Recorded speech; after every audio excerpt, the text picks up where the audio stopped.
শোনো, তোমার আশেপাশে তুমি দু ধরনের মানুষ দেখতে পারবে। সে তুমি যত সাধারণ মানুষই হও না কেন, দু ধরনের মানুষকে তুমি সব সময় দেখতে পাবে।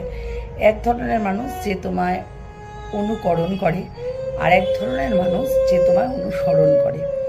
তো আমার মনে হয় অনুকরণ করা মানুষগুলোর থেকে সবসময় নিজের দূরত্ব বজায় রাখা উচিত।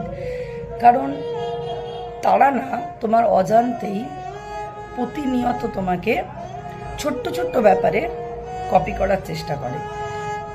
মানে কপি করবে, কিন্তু দুটো মানুষ কখনো তো এক হতে পারে না। দুটো মানুষের চিন্তাধারা সমস্ত কিছুই আলাদা, ওঠা বসা সব আলাদা থাকে।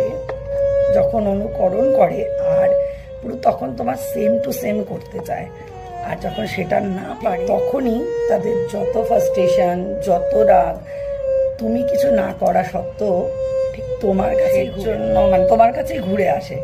সেজন্য আমি বলবো যে এদের থেকে দূরত্ব বজায় রাখো, আর যতটা সম্ভব হচ্ছে মানে এরা যেটুকুর মধ্যে থাকবে সেটুকুর আশেপাশে না থাকলেই তোমার জন্য ভালো।